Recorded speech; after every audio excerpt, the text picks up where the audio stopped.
భాగవతమయమైన ఈ సభా సదస్సుకి సవనీయ నమస్సులు సమర్పణ చేసుకుంటూ యస్మిన్ ఇదం ఎవరి యందు ఇదం ఉన్నదో, ఇదం అంటే కనబడే జగత్తు, ఇదం ప్రత్యయం జగత్తు అని చెప్తున్నారు కదా. అది యస్మిన్ ఇదం ఎవరి యందు ఈ జగత్తు ఉన్నదో, ఎవరి యందు ఉండడమే కాదు యతశ్చేదం ఎవరి వల్ల ఉన్నదో. ఇప్పుడు బల్ల ఎందు పుస్తకం ఉంది అన్నట్టు లేదు పరమాత్మ ఎందు ప్రపంచం. బల్ల లేకపోయినా పుస్తకం ఉంటుంది, కానీ పరమాత్మను కూడా ప్రపంచం లేదు. అందుకే అర్థం చేసుకోవడం పరమాత్మ ఆధార వస్తువే కాదు, అందులో లీనమై నిలిపే వస్తువు కూడా. అందుకే యస్మిన్నిదం యతశ్చేదం. ఇదంతా విచారణతో తెలుసుకోవాల్సిన స్తోత్రం అండి. బ్రహ్మ విచారణ ఈ స్తోత్రం అంతా కూడా. అది యస్మిన్నిదం యతః ఇదం దేని వలన ఉన్నదో, ఏనేదం దేని చేత నడపబడుతూ ఉన్నదో. అంతేకాదు యయిదం స్వయం ఇదంతా ఎవరో మళ్ళీ అదొకటి. అంటే ఈ ప్రపంచానికి ఆధారమతడు, ఈ ప్రపంచం ఆయన వల్ల నడుస్తుంది, ఆయన చెప్పు చేతుల్లో నిర్వహింపబడుతున్నది, ప్రపంచమే ఆయన. అంటే ఈ ప్రపంచానికి ఆధారమతడు, ఈ ప్రపంచం ఆయన వల్ల నడుస్తుంది, ఆయన చెప్పు చేతుల్లో నిర్వహింపబడుతున్నది, ప్రపంచమే ఆయన. ఈ మాట చెప్పడంలో ఎంత అందం ఉన్నదో పరిశీలించాలి. సరిగ్గా ఇందులో చెప్తున్న మాట ఏమిటంటే తైత్రీయంలో చెప్పిన యతోవాయుమాని భూతాని జాయంతి ఏన జాతాని జీవంతి యత్ ప్రయత్యభిసంవిశంతి ఆ ఉపనిషత్తు ఇక్కడ కనబడుతున్నది. అందుకే ఔపనిషద బ్రహ్మ ప్రతిపాదన జరుగుతోంది కనుక ఉపనిషద్వాక్యములు ఇందులో కోకొల్లుగా కనబడుతున్నాయి. అక్కడేం చెప్పాడు ఇదే చెప్పాడు. బ్రహ్మం అంటే ఏమిటి అనే దాని నిర్వచనం ఒక్కటే, జన్మాద్యస్య యతః. జన్మాది అంటే జన్మ స్థితి లయము దేనివల్ల కలుగుతున్నా అది బ్రహ్మము. ఆ ఒక్క మాటని ఉపనిషత్తు యతోవాయుమాని భూతాని జాయంతే మంత్రంలో చెప్పింది. ఎవరి వల్ల కలుగుతుందో, ఎవరి వల్ల పెరుగుతుందో, ఎవరి యందు లయమవుతుందో అది బ్రహ్మము. ఇది ఎలాంటి భావం అంటే బ్రహ్మమునికి జగత్తుకి ఉన్నటువంటి వేరు లేక ఐక్యం రెండూ తెలుసుకునే ప్రయత్నం చేద్దాం. దానికి గొప్ప ఉదాహరణ ఏమిటంటే ఆదిశంకర భగవత్పాల వారు అందించిన ఆధారం తీసుకుంటూ సముద్రం కెరటాలు ఇదే ఉదాహరణ. ఈ కెరటాలు ప్రపంచం అనుకుందాం, ఎందుకంటే ప్రపంచానికి నామరూపాలు ఉన్నాయి, కెరటానికి నామరూపాలు ఉన్నాయి. ప్రపంచం కూడా వస్తూ పోతూ ఉండేదే, కెరటాలు వస్తూ పోతూ ఉంటాయి. కానీ కెరటాలు జగత్తు, సముద్రం జగన్నాథుడు, ఈ రెండు తీసుకుందాం. ఇప్పుడు జగత్తు అయిన కెరటాలు ఆ సముద్రం నుంచి వేరుగా ఉన్నాయా? ఇది ప్రశ్నించుకోవాల్సింది. ఇక్కడ లేవు. మరి దేని యందు ఉన్నాయి కెరటములు? సముద్రం యందు ఉన్నాయి. దేని వల్ల ఉన్నాయి? సముద్రం వల్ల ఉన్నాయి. దేని అధీనంలో ఉన్నాయి? సముద్రం అధీనంలో ఉన్నాయి. కెరటాల్లో ఉన్నదంతా ఏమిటి? ఆ సముద్రపు నీరే కదా. సముద్రంలో ఒక మెటీరియలు, కెరటాల్లో మరో మెటీరియల్ ఉందా? రెండిట్లో ఉన్నది ఒకటే మెటీరియల్, ఏమిటి? బ్రహ్మమే. ఇది మీకు అర్థమైపోతే కెరటాలు దేని వల్ల ఉన్నాయో, కెరటాలు దేని యందు ఉన్నాయో, కెరటాలు దేని అధీనములు ఉన్నాయో, కెరటాలన్నీ ఏదో అదే సముద్రం ఎలా చెప్పామో, ప్రపంచమునకు ఆధారం ఏదో, ప్రపంచమునందంతా ఏది ఉన్నదో, ప్రపంచము దేని వల్ల ఉన్నదో, ప్రపంచమంతా ఎవరి రూపమో ఆ పరమాత్మకు నమస్కారం. అంతేనండి. ఇక్కడ విశ్వానికి విష్ణువుకి అభేదాన్ని చూడడం ఎలాగో చూపిస్తున్నాడు. వేదాంతం ఎంత చమత్కారం చేస్తుందంటే తెలిస్తే చమత్కారం, తెలియకపోతే అయోమయం. ఏం చేస్తాం ఇక్కడ? ఉపనిషత్తు చేసే చమత్కారం ఏంటంటే ముందు ప్రపంచ దృష్టిని పరిహరించి పరమాత్మను ఆశ్రయించు అనగానే మనకేమనిపిస్తుంది? ప్రపంచానంతా విడిచిపెట్టి పరమాత్మను పట్టుకోని చెప్తున్నట్టు అనిపిస్తుంది. కానీ ఎక్కడ పట్టుకుంటావు? ప్రపంచంలో ఉండేగానే పట్టుకోవాలి. ఎక్కడికి? ప్రపంచమంతా విడిచిపెట్టి పరమాత్మను పట్టుకుంటే ఎక్కడికి ఎగురుతావు? ఒక్కసారి ఎగరాలంటే ఎగిరితే అది ప్రపంచమే. ప్రపంచం లేనిదంతా నువ్వు ఎక్కడికి వెళ్ళగలవో అదంతా ప్రపంచమే. మరి ఎక్కడి నుంచి పరమాత్మను పట్టుకుంటావు? అప్పుడు అనాత్మ విషయాలు ఆత్మ విషయాలు పరిహరించు అన్నారు. ఇది బాగుంది. పరిహరించే కొంతసేపటికి నువ్వు ఆత్మతత్వం ఏంటో అర్థమయ్యాక ఏమనిపిస్తుందంటే ఇంతవరకు అనాత్మను నువ్వు ఏదనుకుంటున్నావో అది కూడా ఆత్మ వస్తువే అని అర్థమయ్యి సర్వం బ్రహ్మమయమని దృష్టి ఏర్పడుతుంది అని చెప్పి ఇది చమత్కారం. అదేవిధంగా ఇక్కడ ప్రపంచాన్ని చూస్తున్నాం. ఇది దేనివల్ల ఏది ఆధారంగా ఉందో తెలుసుకో, దేనివల్ల నడుస్తుందో తెలుసుకో, దేని నియంత్రణలో ఉందో తెలుసుకో, ఆఖరికి ఇదంతా అదే అని తెలుసుకో చెప్తున్నాడు ఇక్కడ. కానీ విశ్వమంతా పరమేశ్వరుడే, కానీ విశ్వం అనే పరిమితిగా నిమడు. కెరటమంతా సముద్ర జలమే కానీ కెరటం అనే పరిమితికి దాని అది ఇమ్మడదు. అదేవిధంగా ప్రపంచానికి పరిమితి, పరమాత్మకు పరిమితి లేదు, కానీ ప్రపంచమంతా పరమాత్మ యొక్క స్వరూపమే. ఆ విషయం ఇక్కడ చూపిస్తూ యోస్మాత్ పరస్మాచ్చ పరహ, అందుకే చెప్తున్నాడు విశ్వమంతా ఆయనే, కానీ విశ్వం కంటే పరుడు కూడా ఆయనే. పరుడు అంటే అతీతుడు. కెరటమంతా సముద్రమైనా కెరటం కంటే అతీతంగానే ఉంది కదా. అందుకు యస్మాత్ పరస్మాత్, ఈ పరస్మాత్ అనే మాట ఏమిటి? యస్మాత్ అంటే ప్రపంచం కంటే, మరి పరస్మాత్ పరము కంటే పరమైన వాడు. ఇది పరాత్పరహ అని మాట్లాడుతూ ఉంటాం, మనం వింటూ ఉంటాం. పరాత్పర పరాత్పర భజనలు చేస్తూ ఉంటాం, కానీ పరాత్పర అంటే ఏమిటి? యస్మాత్ అంటే ప్రపంచం. ఇక్కడ పర అనే శబ్దానికి ప్రకృతి, ఇది అర్థం. ఇక్కడ ఈ కనిపించే ప్రపంచానికి అసలు మూల కారణం ప్రకృతి. కనుక పరమాత్మ ప్రపంచము కంటే అతీతుడు. ప్రపంచం కంటే అతీతుడు అంటే ప్రకృతి స్వరూపుడా? కాదు, ప్రకృతికి కూడా అతీతుడు. అందుకే గీతలో చెప్తాడు, క్షర అక్షరముల కంటే అతీతుడైన వాడెవడో వాడు పురుషోత్తముడు అని మాట చెప్పారు ఇక్కడ. అదే విషయాన్ని ఇక్కడ అక్షర అక్షర అనేటువంటి శబ్దమే ఇక్కడ ఈ విధంగా చెప్పబడుతుంది. పరమనగా ప్రకృతి, విశ్వమునకు పరమని చెప్పబడుతున్న ప్రకృతికి కూడా ఎవడు అతీతుడో వాడు యస్మాత్ పరస్మాచ్చ పరహ. ఇంతవరకు బాగుంది. పుట్టి పెరిగి నశించే లక్షణాలైన ప్రపంచానికి అంతటికీ ఆయనే మూలం. మరి ఆయన ఎలా పుట్టాడు? ఎందుకంటే మనకే వికారాలు ఉన్నాయో అవి కూడా ఆయనకు ఉండాలి అని మనం అనుకుంటూ ఉంటాం. అది వచ్చింది బాధ. పుట్టకుండా ఎలా ఉంటాడండి ఎవడైనా? ఎందుకంటే నువ్వు పుడితే కానీ లేవు కనుక అది కూడా పుడితే కానీ ఉండదు అనుకుంటున్నావు. నువ్వు పుట్టుకనేది లేకుండా ఉండడం అనేది ఎవరికి సాధ్యం? ఎవరికి సాధ్యమో ఆయన పేరే పరమాత్మ. ఇంకోటి ఏమున్నది ఇక్కడ? అది యస్మాత్ పరస్మాచ్చ పరహ స్వయంభువం. అతడి పేరు ఇంకోటి స్వయంభువం, తనంత తాను కలిగినవాడు. ఈ 2 శ్లోకాలు చాలదు, సంపూర్ణంగా ఇంకేం చెప్పాలి పరతత్వం గురించి? 2 శ్లోకాలు అంత గొప్పగా ఉంది. అలాంటి పరమాత్మను ఏం చేస్తున్నావు? 2 చేస్తున్నాను. ధీమహి ప్రపద్యే. ధీమహి, ధీమహి అంటే ఉపాసిస్తున్నాను, ధ్యానిస్తున్నాను, బుద్ధితో అనుసంధానం చేసుకుంటున్నాను. ప్రపద్యే, శరణు వేడుతున్నాను అన్నారు. ఎందుకంటే నువ్వు పరిమితి భావంతో ఉన్నావు కనుక మాయా కొరతలు ఉండిపోయావు. ఇది దాటాలి అంటే వాడిని శరణు వేడక తప్పదు. బ్రహ్మేష్టం శరణముపగమ్య అనే వేదం చెప్తే ఉపనిషత్తు ముముక్షరువే శరణమహం ప్రపద్య అని ఉపనిషత్తే చెప్తుంది. లేకపోతే ఆత్మబుద్ధి ప్రకాశుడైనటువంటి పరమేశ్వరుని శరణ వేడకపోతే జ్ఞానం ఎక్కడి నుంచి వస్తుంది? అది ఈశ్వరానుగ్రహాదేవ పుంసామద్వైత వాసన అని భగవత్పాదులు వారు చెప్పిన విషయం కూడా అదేగా. అందుకే ఆయన అనుగ్రహం లేనిది ఏమీ లేదు కనుక పరమేశ్వరుని శరణు వేడుతున్నాను అన్నారు. ఇక్కడ శరణు వేడడం ఎలాగా? మామేవ ఏ ప్రపద్యంతే మాయామేతాం తరత్తతే. ఆ ప్రపద్యంతేవి ఇక్కడ ప్రపద్యే. ప్రపద్యే శరణు వేడుతున్నాను, సర్వాత్మన శరణు వేడుతున్నాను. శరణు వేడడానికి ఒక భావం ఉన్నది.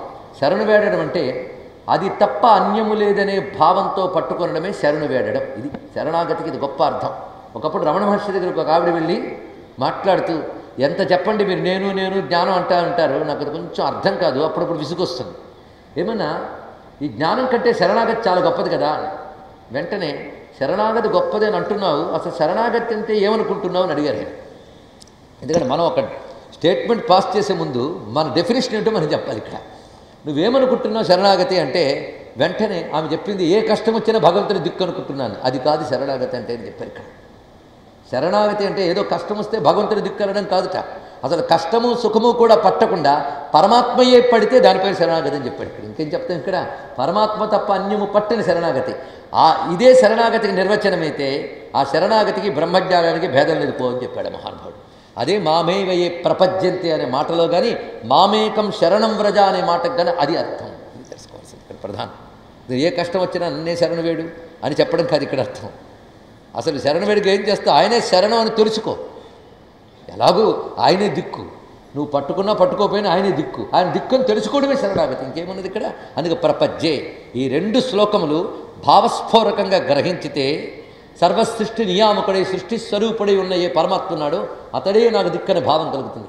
సర్వము ఆయనే కూర్చుంటే కష్టం తొలగించడా? ఇంత విని కష్టం తొలగించట అని మాత్రం అనుకోవద్దు. అలా పట్టుకుంటే మనకు వచ్చే కష్ట సుఖాలను ఆయన అలాగూ చూసుకుంటాడు. అది తెలిసి పట్టుకుంటే.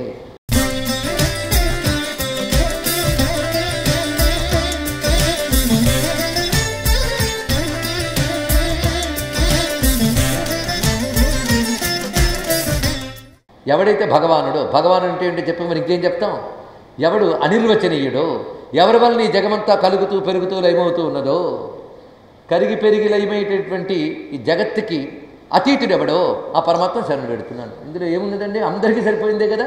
కనుక ఈ 2 శ్లోకాలు ఒక్కసారి అందరం కలిసి అందాం.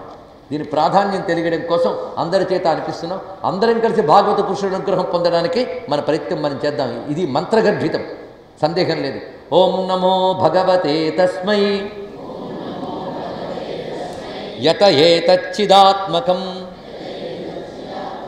పురుషాయ ఆది బీజాయ పరేశాయాభిధీమహి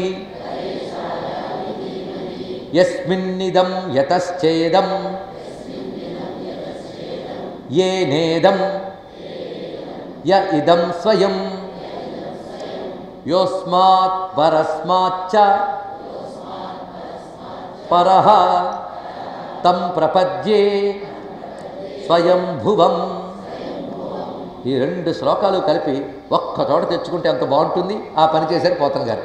ఎవ్వని చే జనించు జగము ఎవ్వని లోపల ఉండు లీనమై ఎవ్వని యందుడిందు పరమేశ్వరుడెవ్వడు మూల కారణం బెవ్వడు అనాది మధ్యలయుడెవ్వడు సర్వము తానయైన వాడెవ్వడు వానిని ఆత్మభవు ఈశ్వరు నే శరణంబు వేడెగన్. తెలుగులో చెప్పారు. తెలుగు పద్యం చదువుకున్న చాలు.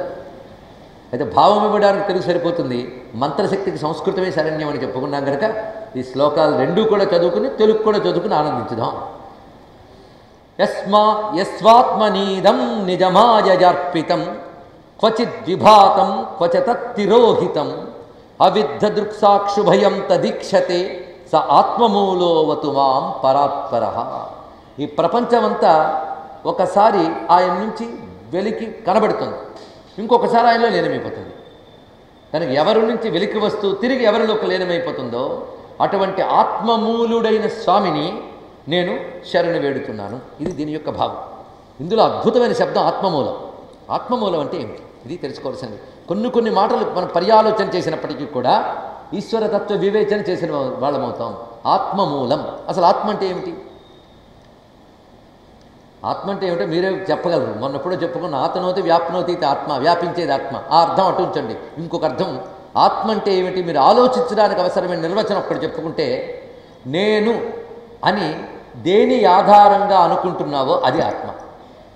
ఏది ఉండడం వల్ల నేను అనగలుగుతున్నావో అది ఆత్మ. ఇప్పుడు స్పష్టమైంది. నేనని దేనివల్ల అనుకోగలుగుతున్నావు? శరీరం ఉండడం వల్లే నేను అంటున్నానండి అంటావు కదా, అప్పుడు దేహాత్మ. కానీ అది కాదు, మరి కొంచెం వెనక్కండి. అప్పుడు ఆలోచించు. కాదండి, ఈ శరీరం ఒక్కప్పుడు నిద్రాదుల్లో ఉన్నప్పటికి కూడా నా లోపల చైతన్యం ఉంటుంది కనుక నా బుద్ధి ఆత్మ అంటాడు. అవునా, మరికొంచెం బుద్ధి పెట్టి ఆలోచించు. బుద్ధి కూడా కాదని తెలుస్తుంది. అలా వెళ్ళి క్రమంగా శరీరానికి బుద్ధికి మధ్యలో మరుగుతుంది ప్రాణం. ప్రాణమే ఆత్మ అనుకుంటాం. ప్రాణానికి పైన బుద్ధి ఒకటి ఉంది. అంతవరకు వచ్చాయి కదా. ఈ బుద్ధికి కూడా చైతన్యం ఎవడిస్తున్నాడో ఆలోచించు. అప్పుడు దేహం దాటిపోయో, ప్రాణం దాటిపోయో, బుద్ధిని దాటిపోయో. అప్పుడు ఇంతవరకు దేహమాత్మ అనుకున్నాం, తర్వాత ప్రాణాత్మ అనుకున్నాం, తర్వాత బుద్ధ్యాత్మ అనుకుంటున్నాం. కానీ 3 ఆత్మలు 4 ఆత్మలు ఉన్నాయా? ఉన్నది ఒకటేగా. అంటే అర్థం ఏంటంటే మొన్న చెప్పినట్టు సూర్యకాంతి కొలల మీద గోడ మీద పడ్డట్లుగా 2 చోట్ల పడిందే కానీ కాంతి ఒక్కటేగా. అలాగే దేహం మీద ఆ చైతన్యం ప్రసరించినప్పుడు దేహాత్మ అనుకుంటున్నాం, ప్రాణంలో ప్రసరించినప్పుడు ప్రాణాత్మ అనుకుంటున్నాం, బుద్ధిలో ప్రసరించినప్పుడు బుద్ధ్యాత్మ అనుకుంటున్నాం. కానీ అది 3ఇంట్లోని ఇవ్వడలేదు. 3ఇంటికి వెలుగునిస్తూ 3ఇంటికి అతీతంగా ఉన్నది. అందుకే ఇంద్రియాని పరాన్యాహు ఇంద్రియేభ్య పరం మనః మనసస్తు పరాబుద్ధి యో బుద్ధే పరతస్తు సహ.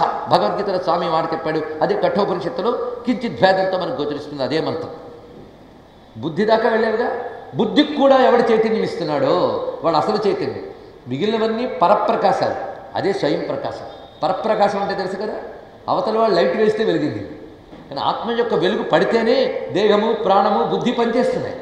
ఆ వెలుగు వితిగా అయితే అయిపోయింది. ఇక్కడ ఆ వెలుగు పడుతున్నంతసేపు ఇదే వెలిగిపోతుంది అనుకుంటున్నావు. వెలుగుకు మూలాన్ని వెతుకు. కనుక ఆత్మ నేను అనే దానికి మూలము ఎవడో వాడు ఆత్మమూలుడు. ఇది దీని యొక్క భావం. ఇక్కడ ఆ ఆత్మమూలుడైన పరమాత్మని నేను శరణ పెడుతున్నాను. అందులోంచే ఈ జగత్తు వెలికి వస్తుంది, తిరిగిపోతుంది. సముద్రం నుంచే కెరటాలు ఒకసారి ప్రకటింపబడుతున్నాయి, ఒకసారి లాక్కోబడుతున్నాయి. దీనికి ఊర్ణనాభివృత్తాంతంతో కూడా పోల్చి చెప్తారు వేదముని యందు. సాలీయుడు తన నోటి నుంచి తంతువులతో ఒక అద్భుతమైన గూడులు చేసి తిరిగి లోపలికి లాక్కున్నట్లుగా అని కూడా ఉపమానం చెప్పారు.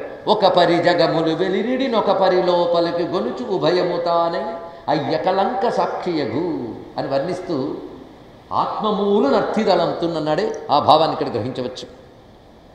కాళేన పంచత్వమితేషు కృష్ణసో లోకేషు పాలేషు చ సర్వహేతుషు తమస్తదాసిద్గహనం గభీరం యస్తస్య పారేభి విరాజతే విభు. ఈ జగమంతా కాలం కొద్దీ కలుగుతూ ఉంటుంది, కాలంతో పాటు పోతుంటుంది. అంటే మనం చూస్తున్న వాటిలో 3 వస్తువులు కనిపిస్తున్నాయి. జీవులు, పదార్థాలు. ఇది పదార్థ జగత్తు. ఈ పదార్థం అంతా దేని యందుందో అది ప్రపంచం. ఈ 2 కూడా దేని వల్ల నడుస్తున్నాయి? ఇది కాలం. 3 వచ్చేసి చూడండి. ఇక్కడ మనం చూస్తున్నవి ఇవన్నీ కూడా మనందరం వస్తువులు. ఎక్కడున్నాం?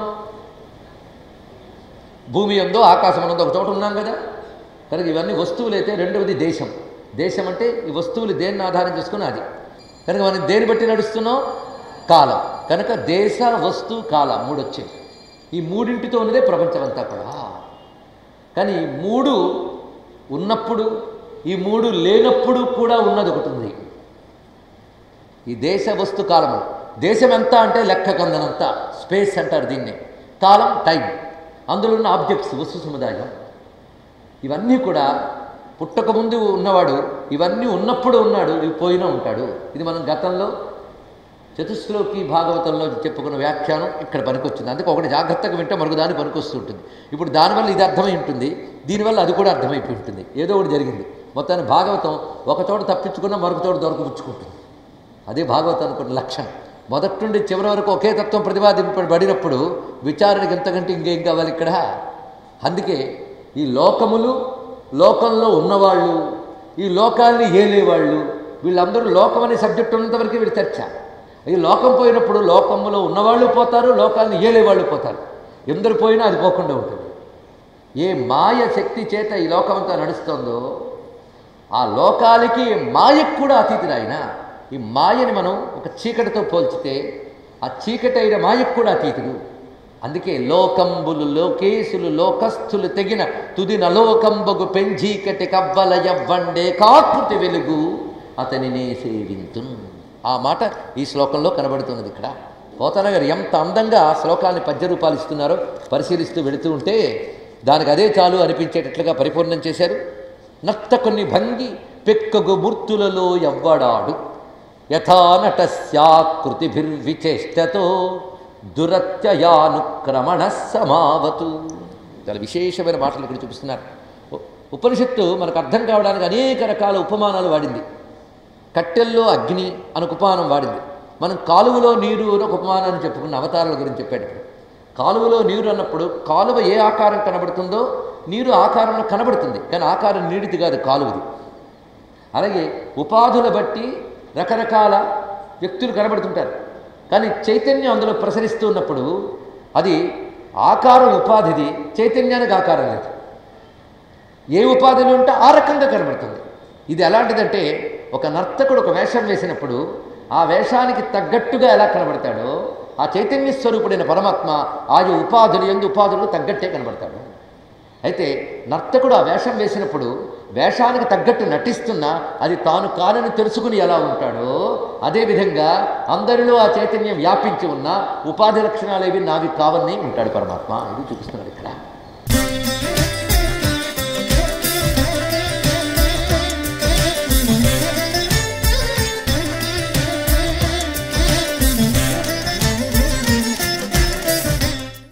ఒక ఆయన పాపం నరసింహస్వామి వేషం వేశాడు.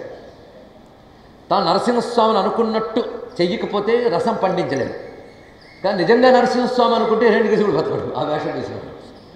కనుకనే తాను నరసింహస్వామి అనుకోవాలి, నరసింహస్వామి అయిపోకూడదు. అలాగా పరమాత్మ నర్తకుని భంగి అని చెప్పడంలో ఇంత అద్భుతమైన వాడు చూపిస్తున్నాడు. దిదృక్షవో యస్య పదం సుమంగళం విముక్త సంగా మునయస్సు సాధవ చరంత్యలోక వ్రతమవ్రణం వనే భూతాత్మభూతా సుహృదస్సమే గతి. అలాంటి పరమాత్మని దర్శించాలని సాధనలు చేసేవాళ్ళు ఉన్నారు. ఇది తెలుసుకోవాలి. వేదాంతం ఎంత బాగా చెప్తుందంటే పరమాత్మ ఎవరో చెప్తుంది, మనకు అర్థం కాకపోతే మరొక భాషలో చెప్తుంది. ఏమని తెలుసా? తరించాలనే తపనున్న వాళ్ళు, తరించడానికి యోగ్యత ఉన్నటువంటి మహాసాధకులు తీవ్రమైన సాధనలతో ఎవరిని పొంది ఆనందిస్తున్నారో అతడు పరమాత్మ అని. విన్నారా ఈ మాట? మహాసాధనలతో యోగులు దేనిని పొంది ఆనందిస్తున్నారో అది పరమాత్మ. ఈ చెప్పడంలో అర్థం ఏంటో తెలుసా? మహాసాధకులు పొందేరు అంటే గొప్పదేగా, మరి వాళ్ళు పొందినది అని చెప్పగానే అది గొప్పది, అది పొందాలని మనకు కలుగుతుంది. అంతేకాదు వాళ్ళు మనం గొప్పదనుకునే వాటి కంటే గొప్పదే పొందారని తెలిసినప్పుడు అదే పరమమనే భావం మనకు కలిగించడం కోసం ఈ మాటలు చెప్తారు ఇక్కడ. అందుకే పరమాత్మ కోసం సాధనలు చేసేవాళ్ళు ఎలాంటి వాళ్ళు? దిదృక్షవో యస్య పదం సుమంగళం. ముక్త సంగులైన మునులు దిదృక్షులు, సర్వభూత హితులు సాధు చిత్తులు, అసదృశ వ్రతాఢ్యులై కొల్తు రవని దివ్య పదము వాడు దిక్కు నాకు. అంత అందంగా దిచ్చారు పోతన గారు ఇక్కడ. ముక్త సంగులైన, దీన్ని బట్టి 3 ప్రయోజనాలు చెప్తున్నాడు భాగవతకారుడు. ఒకటి పరమాత్మ అంటే ఏంటో చెప్పడం, రెండవది మహాత్ములు సాధన చేసి పొందే పరమసత్యం అతడు. చూశారా ఎంత అందమైన వేదాంతం చెప్పారు, ఎంత అందమైన విషయం చెప్పారు. పరబ్రహ్మం అంటే ఏంటో చెప్పి మహాత్ములు తీవ్ర సాధనల ద్వారా దేనిని చేరి ఇది పరమమైన ఆనందాన్ని అనుభవిస్తున్నారో అది పరమాత్మ అని చెప్పడం రెండవ ప్రయోజనం. మూడవ ప్రయోజనం ఏమిటంటే అది పొందడానికి వాళ్ళు ఎలాంటి సాధనలు చేశారో తెలుసుకుని ఆ సాధనలు చేయడానికి నువ్వు ప్రయత్నించు. అప్పుడు బ్రహ్మము నువ్వు పొందుతావా లేదో తర్వాత ఆలోచించు. సాధనే చేయకుండా ఉట్టి కబుర్లతో ప్రయోజనం ఏముందండి? ఇక్కడ కైలాసమాన సరోవరం చాలా బాగుంటుందిట, నువ్వు ఇంట్లో కాలు పుగురు కూర్చుంటే తెలియదు. ఇక్కడ ఒక అడుగైనా వేశాడు బయలుదేరి, ఊరికి ఇక్కడ చెప్తే ఏం ప్రయోజనం? సాధకుడు మాట్లాడాలి అవన్నీ కూడా. సాధన ఎలా ఉంటుందో తెలుసా? ముక్త సంగులైన మొట్టమొదటి చెప్పాడు ఇక్కడ. వాళ్ళు సంగము విడిచిపెడతారు, సంపర్కం ఉండదు దేనితో, విషయములతో. అదే ముక్త సంగులు. మునులు, మునులు అనే మాటకి సాధన దశలో ఒక అర్థము, సిద్ధ దశలో ఒక అర్థం ఉంది. మునులు అంటే సాధన దశలో మననశీలత్వాత్ ముని, నిరంతరం పరతత్వాన్ని మననం చేసేవాడెవడో వాడు ముని. వాడికి ఇంకో పని లేదు, శాస్త్రము ద్వారా శ్రవణం చేస్తాడు, శ్రవణం చేసిన దాన్ని మననం చేస్తున్నాడు. మననం చేస్తూ చేస్తూ చేస్తూ ఉంటేనే పట్టిపోతుంది, అంతే కదండి. నిన్నెక్కడో సశేషం అని ముగించిన సీరియల్ని మళ్ళీ అది రేపు రీక్యాప్ అయ్యే వరకు మననం చేస్తున్నామా లేదా? అలాగా ఆ శ్రవణం చేసిన దాన్ని మననం చేస్తూ ఉంటే చిట్ట చివరికి అదే మననం చేస్తున్నా అందులో నిలిచిపోతాం, అవునా లేదా? ఆ స్థితే మననం. అందుకే మననం చేసేవాడు ముని. సిద్ధదశలో ముని శబ్దానికి అర్థం ఏంటంటే మౌనం చేత ముని అన్నారు ఇక్కడ. మౌనం అంటే మనోవికారాలు అణగిన స్థితి అనే మాట చెప్పుకున్నాం కదా. ఆత్మారామశ్చ మునయో నిర్గంధావప్యురుక్రమే శ్లోకం దగ్గర అర్థం చెప్పుకున్నాం, నాకు గుర్తుంది. మీరు అంత తేలిగ్గా మర్చిపోతారని నేను అనుకోను. అందుకే అక్కడ అర్థం మౌనం. కానీ ఇక్కడ సాధన దశలో ముక్త సంగులు మునులు, ముందు విషయ సంపర్కంలో విడిచిపెట్టి నిరంతర మననశీలైనటువంటి వాళ్ళు దిదృక్షులు. ఈ మాట వేశారు. దిదృక్ష శబ్దం మూలం లేదుంది, అదే తీసుకున్నారు పోతన గారు. దిదృక్షులు, దిదృక్షులు అంటే ద్రష్టం ఇచ్చా దిదృక్ష, చూడాలనేటువంటి తపన తపన తపన, దర్శన లాలస. నేను చెప్పాను కదా, భగవంతుని చూడాలి, ఆయన సగుణమైన దివ్యమంగళ విగ్రహం చూడాలని అనుకున్న తప్పేం లేదు. చూడడం అంటే అనుభవించడం, ఇది దీని యొక్క అసలైన అర్థం ఇక్కడ. భగవంతుడి దృశ్య వస్తువా చూడడానికి? ఆయన చూస్తావా, వింటావా, రుచి చూస్తావా, ఏమిటని చేస్తావా? ఆయన దివ్యమంగళ విగ్రహం చూస్తాను అనుకోవడం అదొక భావం కాదని, కానీ నిర్విశేష బ్రహ్మస్థుతే. అప్పుడు దిదృక్షకి ఏమిటి అర్థం చెప్తాం? బ్రహ్మను చూడడం అంటే అర్థం ఏంటి చెప్తాం. అప్పుడు అర్థం ఏంటంటే అనుభవించుట, ఇది అర్థం ఇక్కడ. రుచి చూశారా అని అడుగుతారు ఎవరిని. రుచి రూపం కట్టు కనబడుతుందా? రుచి చూశారంటే అర్థం ఏంటి? రుచి అనుభవించారని అర్థం ఇక్కడ. కానీ దిదృక్ష అంటే అర్థం ఏంటి? భగవద్ అనుభవం. అది పొందాలనే తీవ్ర తపనని దిదృక్ష, అది ఉండాలండి. సాధనకి సిద్ధి ఎందుకు దూరం అవుతుందంటే దిదృక్ష లేకపోవడం చేత. తీవ్రేచ్ఛ అంటారు దీన్నే శాస్త్రంలో, తీవ్రేచ్ఛ. తీవ్రేచ్ఛ ఉన్నవాడికే భగవంతుడు లభ్యమవుతాడు. తీవ్రేచ్ఛ ఉంటే ఈ జన్మ మరో జన్మం, తీవ్రేచ్ఛ లేకుండా తీరుకుంటే చేసే వాళ్ళకి జన్మల దూరం ఉంటుంది, ఇది తెలుసుకోవాలి ఇక్కడ. ఆ తీవ్రేచ్ఛనే దిదృక్ష అని చెప్పారు ఇక్కడ. ముక్త సంగులైన మునులు దిదృక్షులు. వాళ్ళకి ఇంకో లక్షణం ఉంటుంది, సర్వభూత హితులు. వాళ్ళకి నావాడు పైవాడనే భావం ఉండదు కనుక సర్వప్రాణిహితాన్ని కోరుతారు. ఎందుకంటే సర్వప్రాణుల యందు ఆ పరమాత్మ అంతర్యామిగా ఉన్నాడని ఎరుక చేత. పైగా సాధు చిత్తులు, వాళ్ళ చిత్తము సాధు లక్షణముతో సల్లక్షణములతో కూడుంటుంది. వాళ్ళు ఎలా ఖర్చుకుంటారు తెలుసా పరమాత్మని? అసదృశ వ్రతాఢ్యులై, ఆ మాట వేశారు ఇక్కడ. సదృశం అంటే పోలిక, అసదృశ అంటే ఇంకొక దానితో పోల్చి చెప్పలేనంత వ్రతాన్ని స్వీకరిస్తారు. వ్రతం అంటే 40 రోజుల దీక్ష, కంకణాలు కట్టుకోవడం కాదు. వ్రతం అంటే తీవ్రమైన నియమ పాలన. ఇంకొకటి, ఇది వరము అని వరిస్తే దానికి వ్రతం అని పేరు. అంటే ఇదే సర్వోత్కృష్టం, ఇది తప్ప నాకు అక్కర్లేదు అని పట్టుకు వ్రతం అని పేరు. అలాంటి అసదృశ వ్రతాఢ్యులై కొల్తు రవ్వని దివ్య పదము వాడు దిక్కు నాకు. ఇలాంటి మహాత్ములు ఎవరిని శరణు వేడుతున్నారో వాడే నాకు దిక్కు. అంత బాగున్నదో మాట ఇక్కడ. అంత చక్కగా వర్ణిస్తూ ఆ పరతత్వాన్ని భావన చేస్తూ అనేక విషయములు. నమశాంతాయ ఘోరాయ మూఢాయ గుణధర్మిణి నిర్విశేషాయ సౌమ్యాయ నమో జ్ఞానఘనాయ చ. రుద్ర నమక చమకాలు కానీ చదివితే, ఆ నమ్మకం చదివినటువంటి శ్లోకం చదివితే నమ్మకమే ఇక్కడ రాశారనిపిస్తుంది. నమశాంతాయ ఘోరాయ, అఘోరేభ్యో దఘోరేభ్యో ఘోర ఘోరతరేభ్య. ఎవడు ఘోర రూపుడో ఎవడు అఘోర రూపుడో అంటే రుద్రం శివుడి గురించి చెప్తుంది, ఇది విష్ణువు గురించి చెప్తుంది, ఇవి రెండు ఎలా కలిపారండి అని. అరే వేదం ఒకే ఈశ్వరుడు గురించి చెప్తుందని తెలిస్తే చాలు. రుద్రమైనా పురుషోక్తమైనా ఏదైనా పరమేశ్వరుడు ఒక్కడే, ఆ తత్వమే చెప్తోందని ఎరుకగలిగితే అసలు ఈ బాధే లేదు. కలికాలం ముదురుతున్న కొద్దీ ఇది ఈ దేవతది అదే దేవత అనే భావం కలుగుతుంది ఇక్కడ. అంతా కలిపి ఒకటే పరమేశ్వరుడు గురించే వేదం ఏకరువు పెడుతుంది. శాంతాయ ఘోరాయ, శాంతం లేకపోతే ఘోరం, శాంతం ఉంటే అఘోరం. ఆ శాంతాయ ఘోరాయ ఆ చెప్పడంలో ఉన్న అర్థం ఇది. అంటే లోకంలో కనబడే ఘోరమైన స్వరూపాలు, తీవ్రమైన వేడిమి, ఒక ఉప్పెన, ఒక పెనుగాలి, ఇవన్నీ ఘోర స్వరూపాలు లేవు, ప్రకృతిలో కనిపిస్తుంది.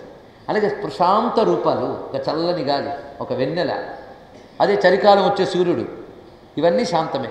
మనం అనుభవించే ప్రకృతి వస్తువులు కానీ మనం అనుభవించేటువంటి సంఘటనలు కానీ ఘోరాఘోరములే.